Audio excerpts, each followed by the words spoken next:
Hola a todos. Primero de todo quería agradecer al doctor Roberto Sáez por su invitación a dar una charla en la sesión de biomatemáticas del Congreso de la Sociedad Matemática Mexicana.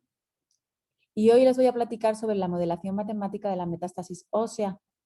Este es un trabajo que inició hace 8 años, cuando realicé mi estancia sabática en la Universidad de Texas en Arlington con el doctor Benito Chen. Y a medida que he ido avanzando, pues se han incorporado nuevos investigadores, estudiantes, colegas de CIMAT, e inclusive en los últimos años hemos empezado una colaboración con miembros del Centro de Cáncer Moffitt en la Florida. Entonces, les voy a platicar primero sobre el problema de la metástasis óseas, para el fenómeno biológico, para entrar un poco en interés en el problema.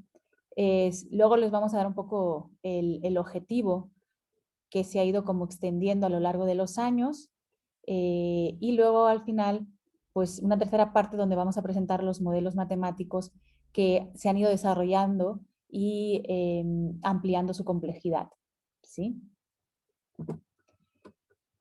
Bueno, cuando nosotros hablamos de cáncer, todo el mundo sabe que el crecimiento de los tumores es un crecimiento celular descontrolado y que en general tiende a propagarse a otras partes del cuerpo, que es lo que se conoce como la metástasis.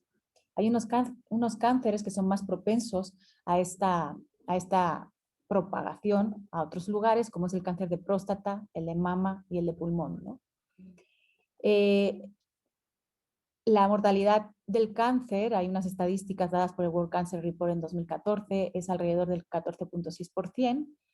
Y una problemática es que el cáncer es difícil de identificar, y un tratamiento adecuado también depende de dónde proviene el sitio primario donde se desarrolló el cáncer. Y por último, pues bueno, cabe destacar que el 90% de las muertes del cáncer ya se deben por la metástasis. La razón es porque el cuerpo se debilita al tener varios frentes que de alguna forma tiene que contraatacar. ¿Cuál es el proceso de metástasis? Pues vamos a empezar que se crea un tumor primario en un órgano del cuerpo inicial. Ese tumor va creciendo y crean unos vasos sanguíneos que se conectan a las venas para poder irrigar y tener nutrientes. Y luego, cuando ya el tumor crece, se desprenden coágulos de células cancerosas, van por el corriente sanguíneo y se adhieren a otras zonas del cuerpo, como en este caso que es nuestro interés, al hueso. Cuando se adhieren al hueso hay una extravasación, que es que las células de cáncer pasan a lo que es la zona o microambiente del hueso y generan un nicho de crecimiento para su proliferación. Entonces, ¿cuál es el microambiente óseo en el que se van a encontrar las células cancerosas? Pues el microambiente óseo está compuesto primordialmente o principalmente por unas células que son estoclastos, estoblastos y osteocitos, que generan el ciclo de la remodelación ósea. A estas tres poblaciones en general y los factores que intervienen, químicos que intervienen en la remodelación, se le considera como la unidad multicelular básica del hueso. Vemos que los osteoclastos son las células más grandes y los osteoblastos son las células más chicas, y nos vamos a enfocar sobre todo con las células de osteoclastos y osteoblastos, porque son las que tienen o desempeñan un papel más importante en la remodelación ósea y en el microambiente óseo. Entonces, los osteoclastos, tenemos aquí que son las células grandes, eliminan hueso para su actualización, y los osteoblastos son esas células que proporcionan ya unas nuevas capas de hueso. Simplemente por curiosidad, los osteocitos son aquellas que ya mineralizan las nuevas capas. Entonces nos vamos a centrar en las células de osteoclastos y osteoblastos, que hacen las actividades esenciales de la remodelación ósea. Entonces, como vemos, la interacción de los osteoclastos y los osteoblastos, tengo que decir que hay varias etapas de madurez dentro de cada una de las poblaciones, como son osteoblastos precursores, osteoblastos respuestas, osteoblastos activos, pero bueno, nosotros vamos a considerar el conjunto de esos niveles de madurez como la población completa. Entonces, una parte interesante es que tanto los osteoclastos y los osteoblastos son células interconectadas o poblaciones de células que están conectadas, y cuando los osteoclastos empiezan a eliminar hueso, se libera un factor que es el TGβ de crecimiento, que es muy importante en este proceso de la metástasis ósea, y esas son las que activan a los osteoblastos a eliminar hueso. Entonces, cuantos más TGF-β hay, es cuando los osteoblastos pasan de precursores a osteoblastos activos. Entonces, cuando interviene o aparece células cancerosas, tenemos lo que se conoce como la hipótesis del ciclo vicioso de la metástasis ósea, donde las células del cáncer segregan un factor que se llama PTHRP, que se conecta a los interconectores OPG, que en principio tendrían que conectarse con la TGF-β. La razón es que el cáncer le interesa que los TGF-β estén libres para poder tener esos factores para su crecimiento. Es el factor que le interesa a él para crecer. Entonces, lo que hace es romper ese señalamiento que hay entre las dos poblaciones y generar más factor TGβ. Y eso lo que hace es que haya una actividad mayor de osteoclastos o mayor de osteoblastos de acuerdo a cómo se conecten estos OPG. Entonces, aquí tenemos las interacciones, que como les estaba explicando, hay unas interacciones autocrinas que son propias de cada población y las paracrinas, que son el control que tiene la otra población sobre, una población sobre la otra población. Y aquí tenemos los agentes bioquímicos que están como jugando un papel importante para iniciar o sea, activar o inhibir estas poblaciones y su funcionamiento. Entonces, cuando llega el cáncer, como les hemos contado, hay una interacción de mutualismo con los osteoclastos porque les interesa que los osteoclastos liberen TGF-β, o sea, eliminación de hueso, y puede haber, dependiendo del cáncer primario, una relación de mutualismo y competencia con los osteoblastos. Aquí hay un error con los osteoblastos. Entonces, ¿cuáles son los agentes bioquímicos que el cáncer le interesa? Pues le interesa que haya más TGF-β, porque eso es lo que le ayuda a crecer, y por lo tanto actúa sobre el factor OPG disminuyéndolo para que ese TGF-β no se vaya eliminando, ¿no? Esto hace que haya unos errores de comunicación entre las poblaciones de osteoclastos y osteoblastos y se generen lesiones en el hueso. ¿Cuáles son las lesiones más conocidas? Son la osteoporosis, que es una baja densidad ósea, en la que vemos que es un hueso poroso y por lo tanto hay más susceptibilidad de fracturas. En este caso hay más actividad de osteoclastos porque se elimina mayor cantidad de hueso y menor actividad de osteoblastos. Otra de las lesiones relacionadas con la metástasis ósea es la osteopetrosis, que es la lesión contraria cuando hay más actividad de osteoblastos que generan hueso contra menos actividad de osteoclastos. Igualmente hay más susceptibilidad de fracturas y un lento desarrollo de los huesos.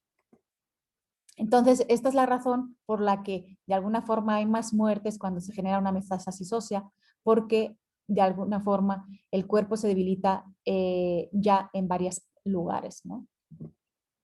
Y se generan lesiones importantes. Bueno, entonces, ¿cuál es la importancia de la modelación matemática? Bueno, pues ya sabemos que en los fenómenos biológicos del cuerpo, del ser humano, para obtener conocimiento de cualquier fenómeno, en general se obtiene a partir de métodos invasivos. Por lo tanto, la obtención de información sobre los procesos biológicos del ser humano es bastante limitada. Entonces, si por ejemplo nosotros podemos incorporar a esa obtención o a esa parte experimental una parte de simulación numérica proponiendo modelos, esos modelos pueden dar viabilidad a las hipótesis biológicas que se están proponiendo, como por ejemplo la del ciclo vicioso y alguna que veremos más adelante. También podemos conocer la sensibilidad en el proceso de modelación de los agentes, de alterar los agentes bioquímicos o la magnitud de los agentes bioquímicos. También podemos controlar de alguna forma o podemos manipular un control sobre esos agentes bioquímicos para ver si podemos llegar a la eliminación del cáncer. O sea, podemos hacer varias cosas que a nivel experimental no se pueden hacer por la parte invasiva, ¿no? Entonces, es una herramienta bastante importante, por lo que nosotros inicialmente lo que proponemos es un modelo diferencial no lineal que contiene la descripción o busca describir la dinámica temporal de las células de osteoclastos, de las poblaciones de células de osteoclastos y osteoblastos y las del cáncer, en un sitio donde hay una activación de la remodelación ósea, porque el cáncer busca ese ciclo de remodelación ósea para nutrirse de los factores TGF-beta, ¿no? Entonces, luego buscamos conocer el comportamiento asintótico de la solución para saber cuáles son los estados de equilibrio a los que puede llegar el modelo. A continuación, lo que buscamos es controlar ese modelo, ¿sí? Y ver posibles, a partir de hipótesis, a partir de conocidos tratamientos o novedosos tratamientos. Y bueno, por último, como les digo, estamos trabajando modelos en ecuaciones derivadas parciales, que comentaré más tarde. ¿Cuáles son las hipótesis base del modelo que se trabajó temporal? Se considera que el sistema de las tres poblaciones es un sistema aislado y la apoptosis, que es la muerte de cada una de las poblaciones, es considerada una muerte lineal, lo cual es algo usual en dinámica de poblaciones. Lo que no es tan usual es que el crecimiento de las poblaciones está descrito por una ley de potencia. La idea base de describir el crecimiento de esta forma está asociado al señalamiento complejo que hay entre las dos poblaciones y que es debido a los factores bioquímicos. Entonces, como todo el conocimiento de este señalamiento no se tiene, se expresa mediante, esa información se expresa mediante unas exponentes que luego se ajustan. Además, como les dije, se considera que los estoclastos y los ostoclastos y el cáncer tienen una relación de mutualismo y los osteoblastos pueden tener mutualismo y competencia. Es una posibilidad, ¿no? Como estábamos diciendo. El cáncer lo proponemos que tiene un crecimiento logístico, ya que los recursos naturales del cuerpo son limitados, ¿no? Con todas estas hipótesis proponemos, como les digo, este modelo. Aquí C son la población de ostoclastos, B la población de osteoblastos y T la población de células cancerosas o tumorales.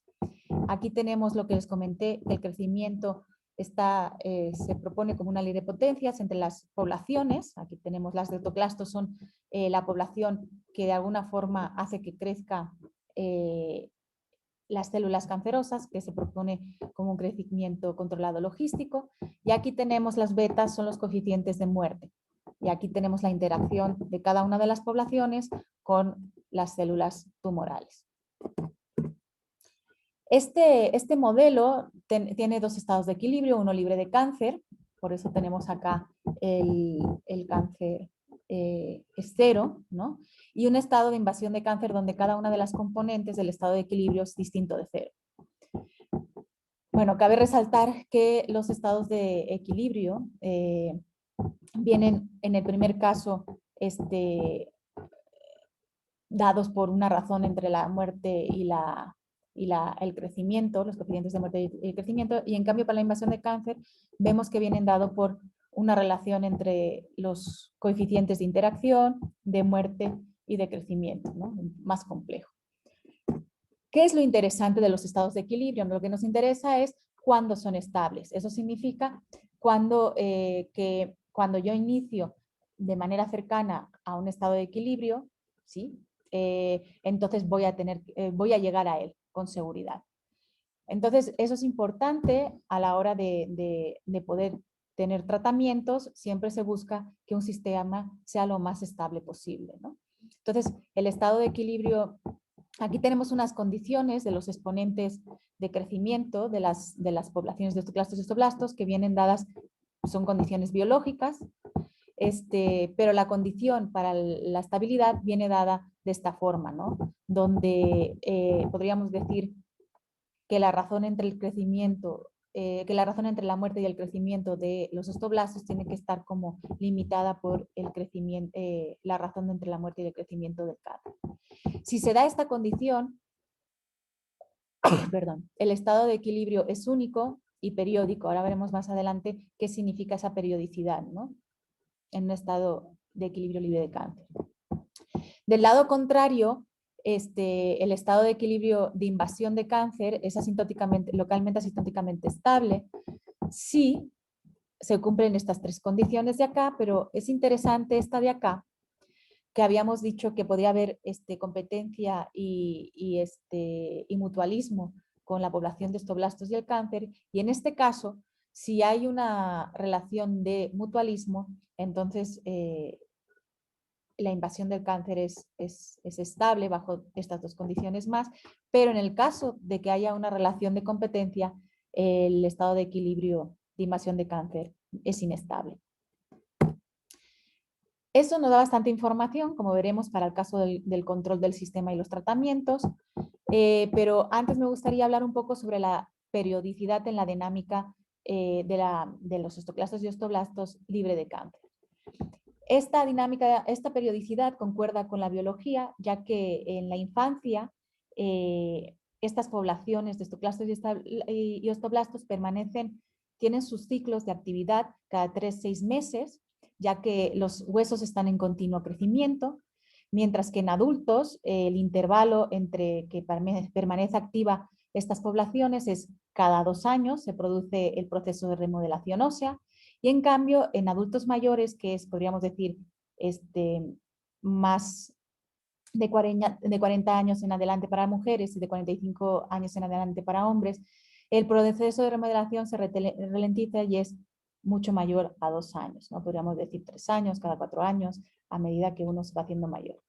El ajuste de los coeficientes se hace en base a los estados de equilibrio y a un análisis de bifurcación para proponer intervalos de los coeficientes que representen cada uno de los ciclos, infancia, adultos y adultos mayores. Vemos aquí una primera simulación libre de cáncer y vemos que cuando se dice que es libre de cáncer significa que inicialmente había un cúmulo de células cancerosas que se presentaron en el microambiente óseo y que por las condiciones que se dio en el microambiente, las células cancerosas no proliferaron. Entonces, aquí vemos una bajada. Sí es importante y es interesante que la bajada que se produce para infantes no es tan radical como en los otros ciclos del ser humano. La razón aquí es porque los ciclos de activación de la BMU, como dijimos, es cada 6 meses y eso hace que cueste eliminar, se elimine más lentamente o paulatinamente el cáncer, ¿no? Vemos que aunque se recupera lo que son las magnitudes, porque las magnitudes, perdón, que se recuperan los ciclos o la periodicidad, vemos que en este caso los osteoclastos sí tienen una magnitud más o menos concordante con la biología, que es entre 10 y 15, pero los osteoblastos la magnitud debería estar entre 600 y 800, que aquí lo tenemos, y sobrepasan esos valores. La razón es que aunque el cáncer se eliminó, y en cierta forma, descontrola, hay un descontrolamiento en alguna de las poblaciones. Entonces eso hace que en ocasiones se generen lesiones y no necesariamente haya una metástasis ósea, ¿no? Porque el cuerpo la eliminó. Aquí vemos la lesión, esto es el porcentaje de masa óseo y vemos que se produce una lesión osteoblástica, porque es más generación de hueso, ¿no? Aquí sería el 100% y vemos más generación de hueso porque el tamaño de la población de los osteoblastos es más grande. Aquí tenemos la invasión de cáncer, ¿sí? Vemos los osteoclastos, los osteoblastos y las células cancerosas y la masa ósea. Para una lesión osteoblástica, que es cuando hay más osteoblastos y una lesión osteolítica. Aquí vemos que hay invasión de cáncer porque nunca se elimina el cáncer del todo, y algo muy interesante es esta periodicidad, no es periodicidad, sino más bien oscilaciones que hay dentro del cáncer, tanto lo observamos en una lesión osteoblástica como una lesión osteolística. Esto viene asociado a la activación de los ciclos. La activación de los ciclos hace que el cáncer pueda subir, que es lo normal, más que cuando los ciclos se desactivan de remodelación ósea. ¿Por qué vemos dos tipos de lesiones? Y vemos en la masa ósea, vemos que es osteoblástica, como dije, cuando hay una creación de masa ósea mayor, y aquí hay una eliminación es osteolítica cuando hay una eliminación de masa ósea. Vemos también que siempre es más agresivo el cáncer en infantes.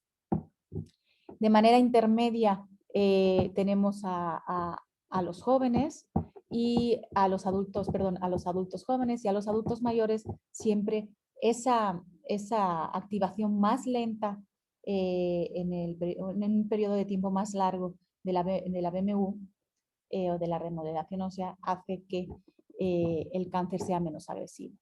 ¿De acuerdo? Esto viene relacionado, como les dije, a la magnitud que tenemos en las poblaciones, lo que es la eliminación de masa ósea o la creación de más masa ósea. Otra parte importante de nuestro trabajo es cómo controlar ese sistema y es asociado a los tratamientos. Los tratamientos contra la metástasis ósea son tratamientos paliativos. ¿Qué significa eso? Que no son tratamientos que eliminen el cáncer absolutamente, sino que más bien lo controlan para que haya una calidad de vida mejor en el paciente. Entonces, estos tratamientos, los más clásicos son la radioterapia y la quimioterapia, también tienen una gran toxicidad, como es conocido, y luego hay otros tratamientos de inhibición de los agentes químicos que están asociados al crecimiento del cáncer, como les decía, la TGF-beta, el Wnt o el OPG. Hay otros tratamientos que actúan sobre las poblaciones de la remodelación ósea, como son los estoclastos. El tratamiento se llama denosumab, etc. Pero hay un tratamiento que es interesante, que me gustaría platicar aquí, que es la terapia con receptor antígeno quimérico, que lo que se hace es, están basadas en unas células del sistema inmunitario que se conocen como células CAR-T, las cuales se extraen y se modifican genéticamente para reconocer proteínas de las células cancerosas, y estas células se vuelven al torrente sanguíneo para que se conecten o se unan a las células del cáncer y las eliminen. Ok. Estas células, este tratamiento ya ha sido se está experimentalmente probando en cánceres sólidos. Ya se ha visto que hay una eficiencia del 50% en adelante en cánceres líquidos, como son es la leucemia y los linfomas. Entonces, para los cánceres sólidos todavía está en experimental, porque se está buscando aumentar la eficiencia. Entonces, como les estaba comentando, el efecto sobre las células cancerosas de esta terapia es que desencadenan la apoptosis o la muerte de las células cancerosas, lo que hay unos limitantes en su eficacia. Como dijimos, esa eficacia viene dada por los conectores. Esas proteínas que se incorporan hacen que se conecten con las células cancerosas, pero no siempre se alcanza la afinidad de unión. También hay una componente primordial, que es el microambiente circundante que mitiga la respuesta inmune, ¿sí?, de la terapia. También hay un efecto sobre los osteoclastos y osteoblastos que todavía no es totalmente conocido, pero se sabe que existe. Entonces, dando toda esta información en el modelo, agregamos al modelo que teníamos antes no lineal, agregamos esta parte donde aparece la U, que es el control o función de control asociada a la terapia de CAR-T, donde hay un efecto sobre las células cáncer de osteoclastos, hay un efecto sobre la interacción del cáncer sobre las células de osteoblastos y un efecto de muerte sobre las células tumorales. Esto está asociado a minimizar un funcional evaluado en las células tumorales y en el control U, donde se le pide obviamente minimizar la cantidad o la densidad de población de células tumorales y también el costo que genera esta terapia, ¿no? Aquí tenemos un control UC y lo que vamos a estar analizando es qué efectividad se necesitaría para eliminar o erradicar el cáncer. Entonces, bueno, también se probó la existencia y unicidad de este problema de control, como lo ponemos acá, y una caracterización, se obtuvo una caracterización del control óptimo único. Y bueno, aquí vemos un poco qué es lo que observamos cuando controlamos un sistema. Bueno, aquí tenemos el control. En realidad la terapia lo que se hace es dar una inyección al paciente con estas células CAR-T. Solo es una única inyección y lo que hace es que las células se van generando o proliferan dentro del sistema a medida que el sistema se vaya necesitando. En la medida que el sistema, ya las células cancerosas, se vayan disminuyendo, vemos cómo la terapia va disminuyendo su eficacia porque ya no se necesita tanta cantidad de células. Entonces, vemos aquí, se proponen varias eficacias de la terapia, desde 0.6 a 0.1, y podemos observar que sí es importante la eficacia a la hora de bajar lo que son las magnitudes de las poblaciones de células cancerosas. Es importante, aquí lo que tenemos es, en el primer renglón vemos a lo que es los infantes y en el segundo renglón vemos los adultos mayores, ¿no? Vemos cómo se va controlando la magnitud de los osteoblastos también a medida que el cáncer también va disminuyendo, ¿no? Entonces, acá quisiera ver por qué es importante la idea de estar cercano a un estado de metástasis ósea estable. La razón es que a medida que se va controlando el cáncer, que vemos que una eficacia del 0.5-0.7 del tratamiento sí controla lo que es el cáncer y las poblaciones de osteoclastos y osteoblastos vuelven a las magnitudes de algo normal, que es la negra. Vemos aquí que es lo que es la curva negra. Entonces, sí es importante esas magnitudes y que el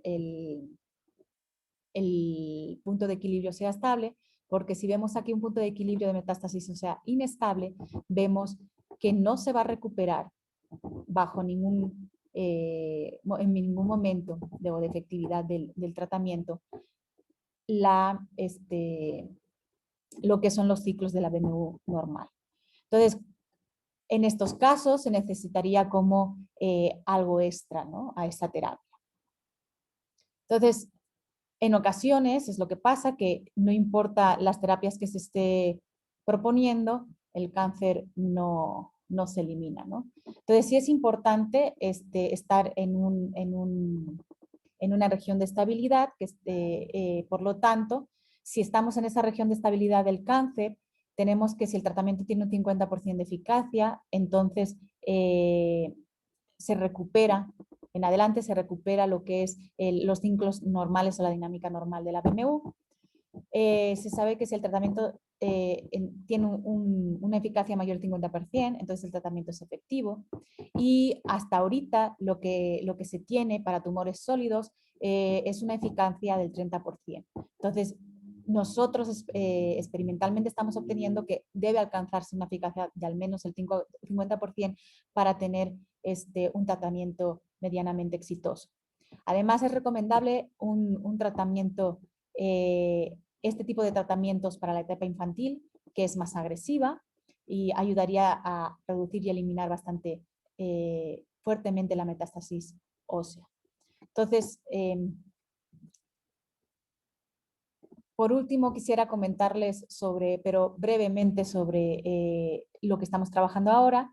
Lo que se está incorporando en este último trabajo es la idea de quimiotaxis. La quimiotaxis es un movimiento, es un fenómeno asociado a un movimiento espacial de las poblaciones cuando son atraídas hacia ciertas sustancias químicas, y lo que se sabe experimentalmente es que hay un efecto de quimiotaxis del cáncer sobre las poblaciones de células del microambiente, como son las células de osteoclastos y osteoblastos, con la idea de crear un nicho premetastásico. Ese nicho es cuando el cáncer busca crear el microambiente para tener un crecimiento positivo.